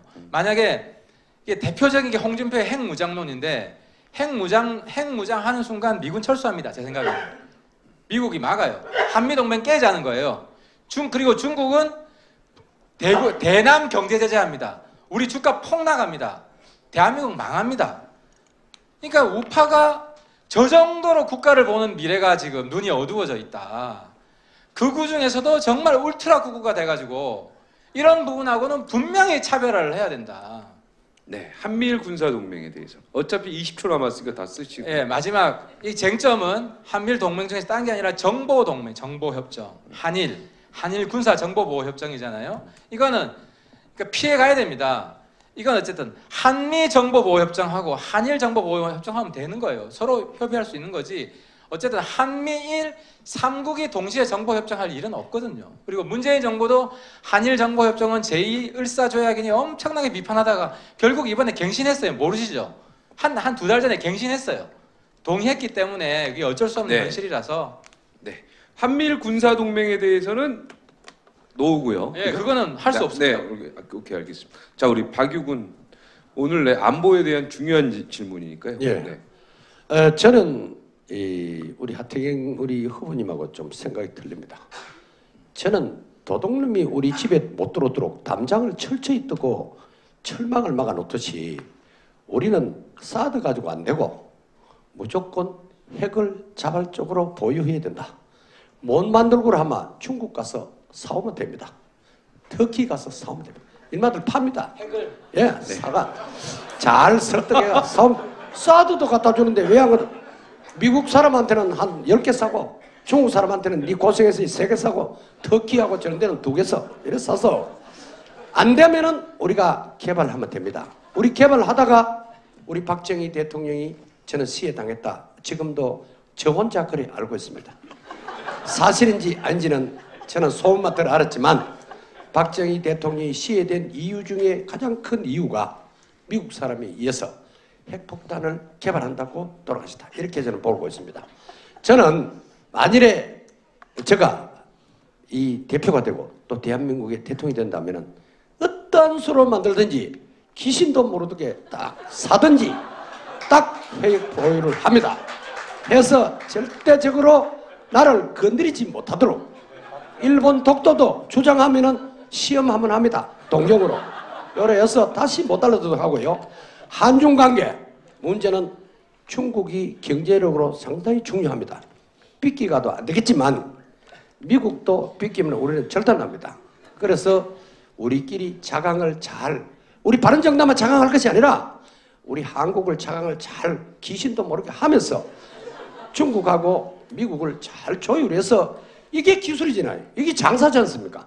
그거 할 줄 모르는 사람이 지금 하니까 탈로가 다 나고 엉망진창이 되는 겁니다. 그 다음에 한미일 군사동맹은 이거는 저는 무조건 거불조서라도 우선 하는 척하고 해야 된다 생각합니다. 하다가 불리하면 빠져나오면 안 됩니까? 뭐 그래 걱정을 많이 해요.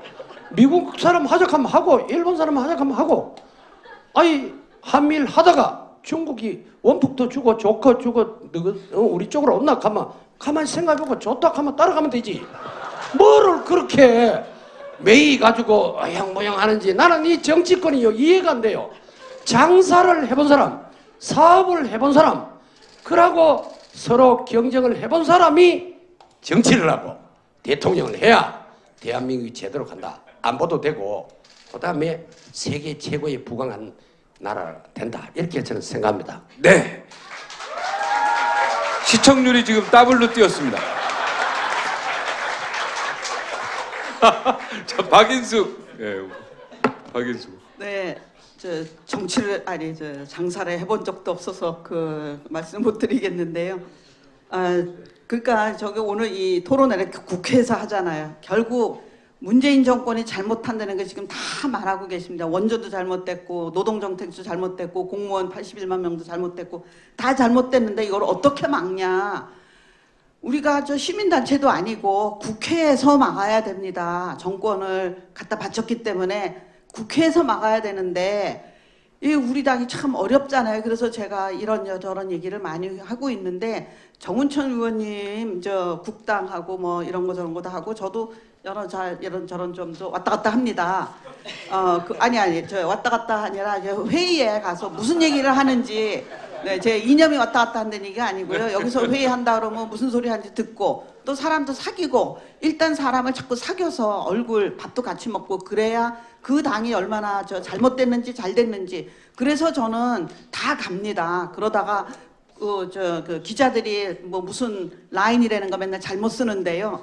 저는 그런 면에서 가장 국당하고 많이 왔다 갔다 하시는 교류가 많은 정운천 의원님한테 한번 네. 사실 왕래가 좀 있잖아요. 뭐 저도 그래요. 저도 밥도 같이 먹고 그러는데 개인적으로는 다 좋거든요. 개인적으로는 정말 좋은데 이게 좀 안 되는데 사실 아까도 저는 정말 150석 넘어야지만 이거 다 막을 수 있다 그렇게 생각하거든요. 우리가 아무리 원전 정책이 잘못됐다 다 알아요. 공무원 늘리는 거 다 알아요. 우리 맨날 문자 와요. 정규직 있는 사람들이 저거 해주지 말라고. 또 교사하면은 저기서 오고 그렇게 이해관계가 이렇게 첨예한데 이거를 국회에서 치료한 논의를 거쳐서 이제 국론을 확실히 해줘야 되는데 지금 그게 안 되거든요. 이게 보수가 지금 세 당으로 쪼개져서 그래서 저는 정말 아까 도저히 같이 못할 분들 뭐 이미 정치적으로 사망한 분들 다 빼놓고 어떤 형식으로든지 같이 의견을 내서 저 정권을 막아야 된다. 그래서 거기 가장 가까이 가 있는 분이 아마 정운천 의원님하고 하태경 의원님이 가장 의견 교환을 많이 하고 있습니다. 그래서 두 분의 그거를 좀 들어보고요. 네, 일자리 절추사건 조금 나중에 얘기했습니다.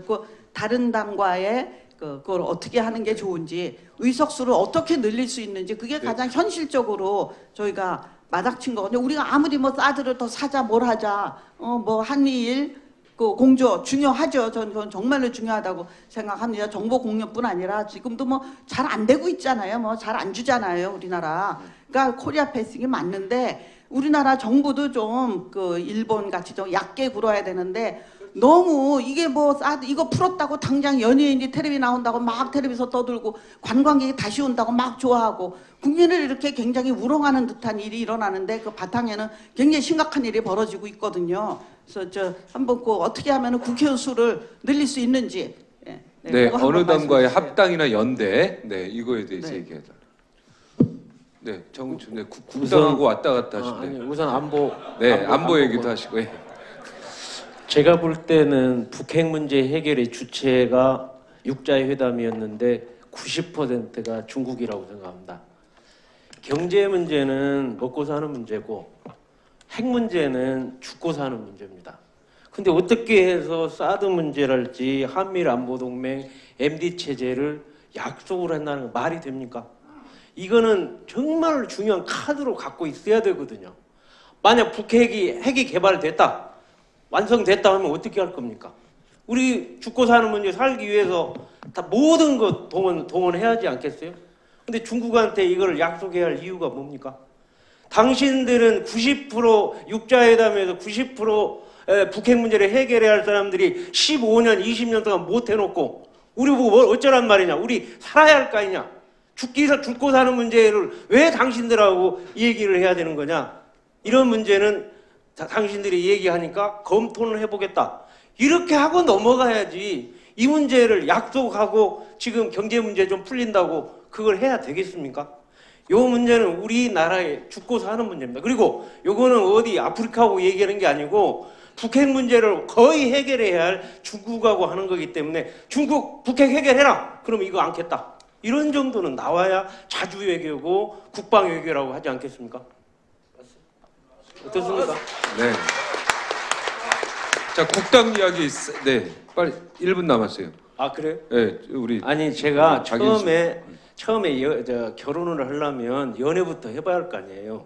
그래서 이 국민당하고 우리하고 공조를 하면 선진화법에 따라서 우리가 전국 주도를 할 수 있다. 일자리 문제도 지금 제일 중요한 거는 규제프리존법, 산업합리화 기본법 만들어보자. 어제 그저께 주호영 대표하고 김동철 대표가 공동 선언을 했어요.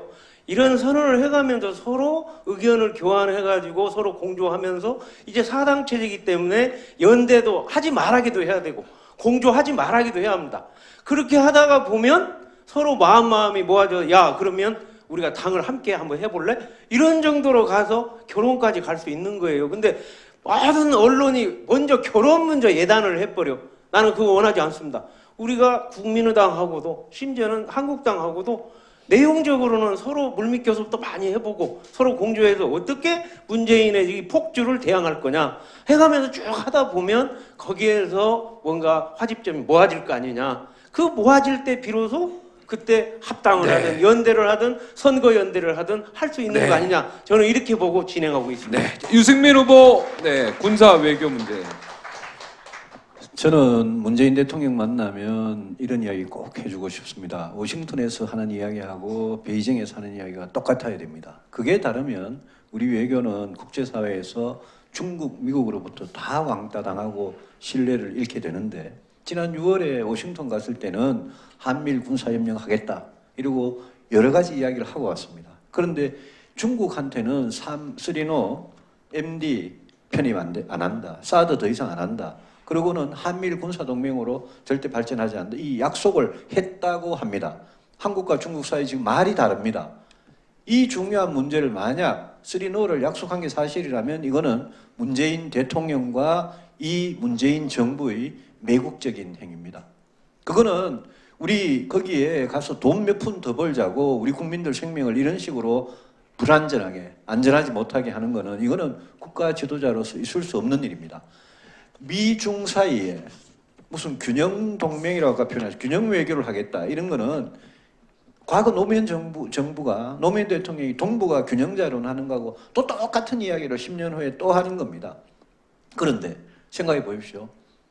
우리 1950년에 일어난 전쟁에서 미국은 여기 와서 피를 흘려가면서 싸운 우리 동맹이고요. 중국은 그때 당시에 우리가 전쟁에서 확실하게 이기고 통일을 못하도록 방해한 세력입니다. 중국은 우리 동맹도 아니고 군사적으로 아무것도 아닙니다. 그런데 미중 사이에 지금과 같은 안보 위기 속에서 무슨 균형을 하겠다? 이것도 정말 정신 나간 이야기입니다. 그래서 저는 문재인 대통령을 둘러싸고 있는 외교, 안보, 군사 둘러싸고 있는 이 위험한 세력들이 지금 대통령 뭘 잘 모르시는 대통령 귀를 잡고 있다고 생각하고 이런 거야말로 아까 국회 의석수 아니라 뭐 홍준표 대표 고치네 대통령 안 만난다 1대1 아니면 안 만난다 이렇게 앙탈 부릴 게 아니라 대통령 만나가지고 당신 주변에 외교 안보 이거 너무 위험하다 이리 가면 나라가 절단난다 이 이야기를 꼭 해주고 다른 네. 방향으로 오도록 이끌어주는 네. 게 저는 야당 지도자가 할 역할이라고 생각합니다. 네. 또 저기 못하신 말씀은 마지막 발언 또 제가 드리도록 하겠습니다. 자, 정문원 후보 2분 남았습니다. 예, 대중관계, 중국과의 관계, 뭐 우리 경제, 뭐 기타 등등에서 대단히 중요합니다. 그런데 우리가 잊어버려서는 안 될 게 우리와 미국 간의 한미 상호 동맹조약, 한미 상호 그 무슨 조약이죠? 갑자기 생각이 안 나네요. 상호 방위 조약이 있듯이 북한과 중국 간에는 조중 수호 조약이 있습니다. 이게 아직도 살아 있습니다. 중국이 참 이상한 나라인 게요. 동북공정하면서 고구려, 요즘엔 백제도 자기네 역사라 그러지 않습니까? 그러면서 이 중국의 그 전략 지원군 산하에 3개 미사일 여단이 동북 삼성에서 한 600기의 미사일이 한반도를 겨냥하고 있습니다. 500km짜리입니다.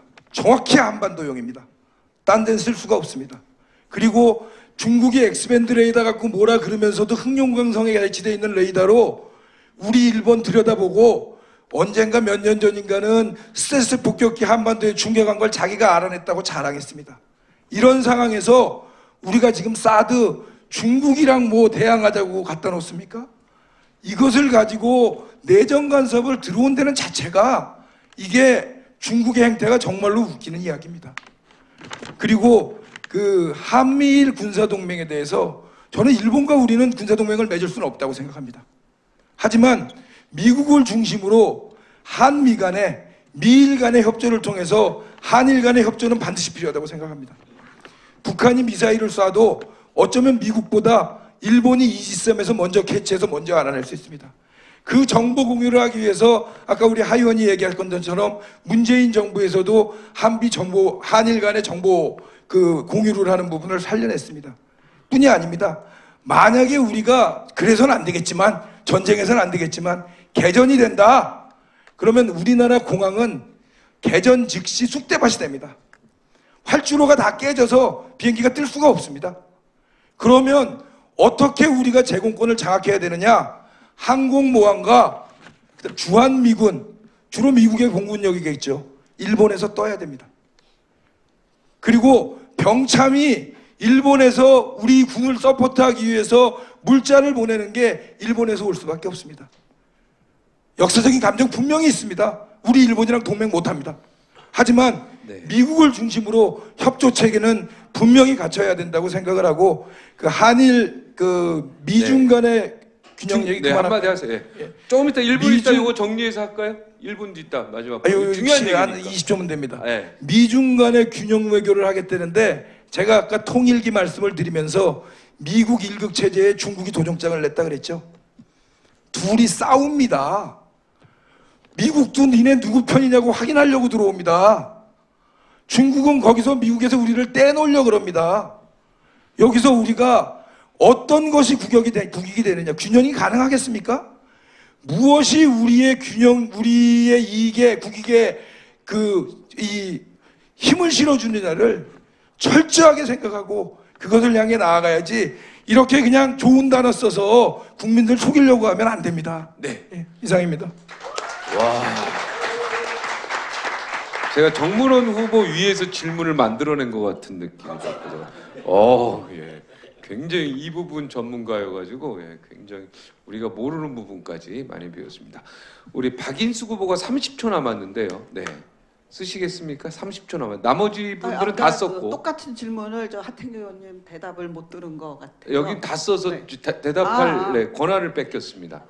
네. 예, 그거는 마지막 발언 때 하도록 하겠습니다. 예, 그러면은 30초를 나중에 더 쓰실 수 있도록 제가 또 시간 배려를 해드리겠습니다. 자, 이제 총량제 자유토론은 여기서 마치겠습니다. 모두 고생하신 분에게 박수 한번 부탁드립니다. 뜨거웠어요. 네, 좋은 얘기 많이 들었고 공부도 많이 된 것 같습니다. 6명의 후보 모두 고생 많으셨고요. 이제 1분씩 마지막 발언하도록 하겠습니다. 발언 순서 정운철 후보부터 하겠습니다. 아까 빠진 게 우리 그 국민의당과 지금 6번, 7번 이렇게 같이 공조해서 세미나도 하고 토론회도 했습니다. 저희 9명하고 그쪽이 14명, 15명이 합쳐서 했는데 내용은 뭐냐면 이번에 정책공조, 다시 얘기하면 입법, 그다음에 국정감사 그런 공조를 해가지고 한번 해보자 해서 드디어 어제 그제 양당 대표가 나온 제일 중요한 게 규제 프리존법, 산업합리화 기본법 이런 거를 이번 금기국회에 꼭 통과하자. 그다음에 이제 4당 체제 하에서 다당제 하에 선거 체제를 한번 개편해 보자. 소선거구 제도의 승자 독식을 끝내고 이제는 정말로 제대로 된 다당제 하에 선거구제로 바뀌어서 국민의 뜻을 다 수렴하자. 이렇게 해가지고 계속 하고 있는데 저는 생각할 때 이 4당 체제 하에서는 저 같은 사람이 뭐 아무 계파에 관계없으니까 이당 저당 돌면서 서로 협조할 거 협조하고 또 협치해가면서 이 나라 위해서 발전시켜야 할 것이 아닌가 해서 지금도 뛰고 있고 앞으로도 그렇게 할 생각입니다. 네, 감사합니다. 우리 유승민 후보. 작년 총선 180석 얻는다 그랬는데 우리 참패했습니다. 기억하시죠? 대선 때 그냥 맥도 없이 손도 못 써보고 졌습니다. 그거 문재인 정부 더불어민주당 잘해서 그렇게 된 거 절대 아닙니다. 우리가 집권 9년 동안 똑바로 한 게 거의 없기 때문입니다.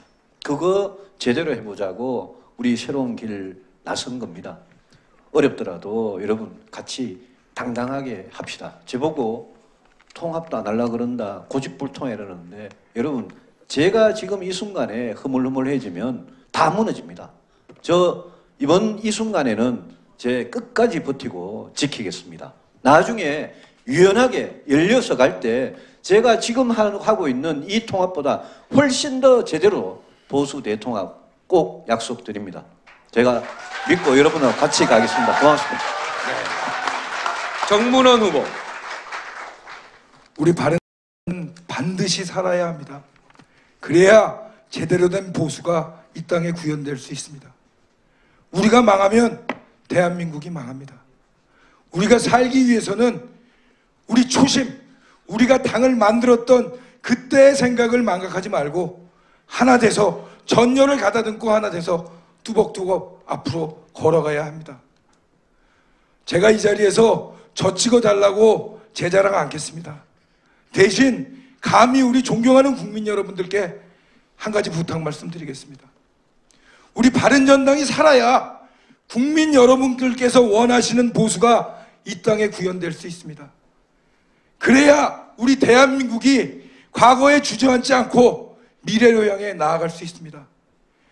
제발 작은 정당이라고 외면하지 마시고 국민 여러분들께서 관심 가져주시고 성원해 주시면 정말 우리가 이 땅에 대한민국의 제대로 된 보수를 재건하고 대한민국의 미래를 열어나가겠습니다. 많은 성원을 부탁드리겠습니다. 고맙습니다. 네. 금요일하고는 좀 달라요. 네. 하태경 후보. 제가 일관되게 지금의 시대적 과제는 보수 통합이 아니라 보수 교체다. 야당 통합이 아니라 야당 교체라고 말씀을 드렸습니다. 그건 제 소신입니다. 하지만 우리 당 새로운 지도부가 구성이 되면 당원들한테 한번 물어보겠습니다. 오늘 우리 바른정당 교섭단체로서 마지막 의총이 오늘 밤에 있다고 언론이 많이들 이야기합니다. 하지만 당원이 원하면, 우리 당의 주인인 당원이 원하면 보수통합 추진해야 되는 거 아니겠습니까? 그래서 새로운 지도부가 구성이 되면 바로 당원들에게 보수통합 찬반 의견을 물어보겠습니다. 그래서 과반수 이상이 보수통합을 찬성하면 보수통합 추진위원회 만들면 되는 거 아닙니까? 과반수 이상이 보수통합을 반대하면 우리는 보수통합을 당원들 의사를 거슬러 가면서 해서는 안 됩니다. 그래서 저는 우리 다른 의원님들한테, 여기도 별로 거의 참석을 안 하셨는데 마지막으로 호소드립니다. 국민들은 이미 결정을 했습니다. 보수통합 하면 안 된다고. 여론조사 여러 번 나왔잖아요. 하지만 우리 당원들한테 한번 물어보자는 겁니다. 그래서 보수통합이, 저는 그렇게 생각합니다. 이건 죽음의 길이다. 지금 시기의 보수통합은 죽음의 길이다. 우리는 살아야 된다. 살자고 외치는 사람들이 바로 여기에 있다는 걸 여러분들이 다시 한번 확인해 주시기 바랍니다. 감사합니다. 네. 당원이 원하면 보수 통합하겠다. 네. 박유근 후보. 존경하는 우리 국민 여러분, 그리고 사랑하는 당원 여러분, 우리 바른정당의 지지도를 아까 사회자도 또 말씀을 하셨는데 올리는 길은 정말 정책다운 그런 우리 좋은 정책을 개발해서 특히 일자리 창출, 그다음에 또 저출산 문제, 또 우리 이 안보 문제, 이런 거를 우리 바른정당의 특유의 실행성이 가능한 이런 걸 개발해서 우리 할 때만 우리 다가오는 우리 지방자치제, 그다음에 총선에도 승리하리라 생각합니다. 아까 얘기하다가 중간에 끊어졌지만 제가 지금 시진핑 군과 중국의 주석의 초청으로 하북 성장할 때 제가 그게 자동차 와이어링 기술을 갖고 들어갔습니다. 그분하고 약 4년 동안 저녁마다 앉아 토론도 하고 술도 먹고 형님 동생으로 지내는데, 이번 문재인 대통령이 강경화를 보내지 말고 국방부 장관 그 양반을 보내지 말고 나를 보냈으면 내가 형님 동생, 내한테 형님 하니까 그 사람 의리 있습니다. 시진핑이 굉장히 의리 있습니다. 말을 잘 안 해요. 그런데 내가 말을 많이 하기 때문에 되게 좋아합니다. 근데 내가 살 곳이 가지고 잘 해왔을 건데 그 엉터리를 보내가 개판을 만들어 오는 거예요. 이런 문제가 벌어져서는 안 된다고 생각합니다. 사람을 잘 써야 합니다. 그 다음에 후진따오도 제가 정주영 회장하고 내가 박사학위 받으러 가 그 친구하고 알아가 내가 내내 친구처럼 지냈습니다. 그 양반 두 분이 전직 현직의 중국의 주석인데 그 두 사람을 만났으면 내가 잘 되리라고 생각합니다. 이런 여러 가지들을 사람과 사람 사이에 모든 협상을 하는 건데 중국한테 그래 굴욕적인 삼부 그거를 해가면서 이 무역을 하는 이런 자체 모든 게 잘못됐다고 생각하고, 앞으로 일자리 창출, 저출산 문제, 관광 항공을 만들어가 사람도 많이 쓰고 이런 대안을 갖고 우리 바른정당, 개혁의 정당으로 가는 길에 이 바유의 기호 3번이 모든 21가지 안을 제출해서 정말 정당다운, 정책다운 그런 이 정책을 입안을 해서 바로 개혁 정당으로 거듭나도록 힘을 다하겠습니다, 여러분. 네. 관광한국이죠. 관광한국. 네. 네. 재밌습니다. 자, 우리 박인숙 마무리 해주시겠습니다. 네. 박인숙 후보. 보수의 주치 박인숙입니다. 기호 6번입니다. 당원 동지 여러분 끝까지 잘 들어주셔서 감사하고요. 언론인들 감사합니다. 근데 제가 30초가 더 있잖아요. 그래서 잠깐 딴 말을 잠깐 하겠는데, 네, 당연하죠. 박유근 후보 요전에 토론했을 때는 제가 중소기업 벤처사업부의 장관으로 추천을 했는데 오늘은 외교부 장관으로 추천을 합니다. 네. 다 합하면 그냥 국무총리 하시면 되겠네요. 네. 네, 그게 더 그런 것 같고요. 오늘 뭐 자강이니 교체니 통합이니 말씀이 많이 나옵니다. 그런데 사실 지금 마음이 조마조마합니다. 아시죠? 내일 아침에 뭐 9분이 나가신다고 그러시는데 간곡히 호소드립니다. 멈춰주시기를 호소드립니다. 거기로 가는 길은 죽으러 가는 길입니다. 절대 통합을 안 한다는 게 아니라 지금 그렇게 가시는 길은 본인도 죽지만 우리 보수도 다 죽습니다. 보수가 죽으면 대한민국이 죽죠. 간곡히 호소드립니다. 다시 한번 생각해 주시기를 이 9분들한테 호소를 드리고요. 저는 이러한 이제 새로운 지도부가 선출이 되면은 이 바른정당의 새로운 지도부는 결국은 그 보수 그러니까 중도 보수 대통합의 빅뱅을 이루기 위한 그 추진체가 되어야 된다고 생각합니다. 지금 언젠지 모르지만 시간이 걸리겠지만 우리가 그 추진체가 되어서 아까 계속 제가 얘기하지만 국회에서 150석 이상의 정당을 만들어서 우리가 저 문재인 정부의 이 폭거를 막아야 됩니다. 네, 꼭 그렇게 저를 뭐 이상하게 생각하지 마시고, 예, 뭐 통합을 한다고 저는 진심으로 대한민국을 사랑하고 보수가 우리나라의 정권을 잡아야 되지, 진보에 오랫동안 정권을 맡겨놓으면 나라가 거덜납니다. 김정은한테 그대로 바치는 게 무슨 그렇게 하고 있는데 우리가 막아야 됩니다. 네, 박인수 기호 6번입니다. 보수의 주치의가 되겠습니다. 감사합니다. 네. 여러분 어떻게 보셨습니까? 정말 뜨거웠죠. 네, 그리고 정말 재미있었고 정말 멋지었고요. 그다음에 대한민국 미래를 보는 것 같아서 정말 기분 좋은 그런 멋진 토론회였습니다. 자, 6분 앞으로 나와주시기 바랍니다. 우리 열띤 토론을 펼쳐주신 6명의 후보자에게 다 같이 박수 크게, 네, 큰 박수 부탁드립니다. 자, 또 손 한번 잡고, 네, 한번 또 우리 취재 기자를 향해서, 네, 한번 파이팅 한번 해주세요. 파이팅! 네.